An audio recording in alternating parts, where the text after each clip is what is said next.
शरीफ के बंकर में शरण लेने की खबर सामने आ चुकी है। अब राम इस बात को बहुत आसानी से समझा जा सकता है कि पाकिस्तान के अंदर पॉलिटिकल प्रेशर क्या हो चुका है।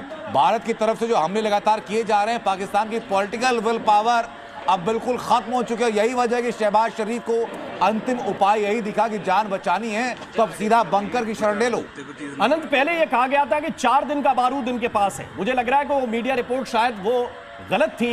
इनके पास 2 दिन का भी बारूद मुझे नजर नहीं आ रहा है जिस तरीके की स्थिति है। शहबाज शरीफ अगर बंकर की तरफ रुक कर गए हैं तो वो जानते हैं कि उनके एयर डिफेंस सिस्टम पूरी तरह से नेस्तनाबूद हो चुके हैं। हमारे पास जानकारी है कि लाहौर का एयर डिफेंस सिस्टम पूरी तरह से बैठ चुका है। इस्लामाबाद का भी कुछ देर के बाद बैठ जाएगा। अगर सेना के हमले इसी तरह से, इसी इंटेंसिटी से जारी रहे तो इस्लामाबाद का एयर डिफेंस सिस्टम भी कुछ ही देर के बाद बैठ जाएगा। और यही वजह है कि शहबाज शरीफ अब बंकर की तरफ चले गए हैं और बिल्कुल। और अपडेट राम मुजफ्फराबाद से भी आनी शुरू हो चुकी है। मुजफ्फराबाद में इस वक्त कुछ सुनाई पड़ रहा है तो सिर्फ सायरन सुनाई पड़ रहा है। और इसी वक्त पीओके से बड़ी खबर, पीओके में भारतीय सेना की तरफ से एक्शन लिया गया। पीओके से सटे हुए पाकिस्तान के कई शहरों पर सीधा अटैक किया गया है और नतीजा ये रहा कि मुजफ्फराबाद में इस वक्त सायरन बजने शुरू हो चुके हैं। सहयोगी रजत वोरा और खालिद हुसैन लगातार मेरे साथ बने हुए। रजत जरा बताइए कि मुजफ्फराबाद से क्या आवाजें इस वक्त आ रही है, क्या अपडेट आ रही है सामने?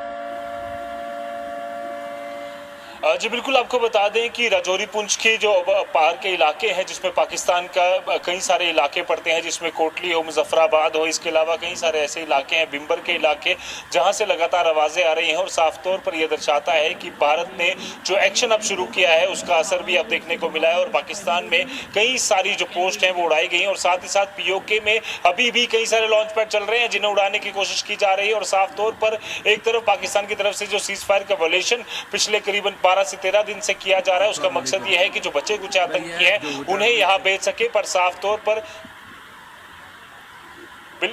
बिल्कुल साफ तौर पर कोशिश यही की जा रही है कि जितने भी आतंकी उन इलाकों में एक्टिव है उन्हें ढेर किया जाए और जो पूरा एक सिस्टम उन्हें सपोर्ट करता है। कि हाजीपुर सेक्टर में गोलीबारी हो रही है। इस वक्त की बड़ी खबर आपको बता रहे हैं, एलओसी पर भारी गोलीबारी जारी है, दोनों तरफ से फायरिंग जारी है, हैवी शेलिंग इस वक्त चल रही है। भारतीय सेना लगातार मुंह तोड़ जवाब दे रही है। पाकिस्तान की राजधानी में भी लगातार धमाके जारी हैं। इस वक्त का ताजा अपडेट यह है कि तकरीबन 20 ऐसे ठिकाने हैं इस्लामाबाद में जिनको टारगेट पर लिया गया है। इस्लामाबाद में लगातार हमले चल रहे हैं। इस्लामाबाद के 20 इलाकों में धमाके की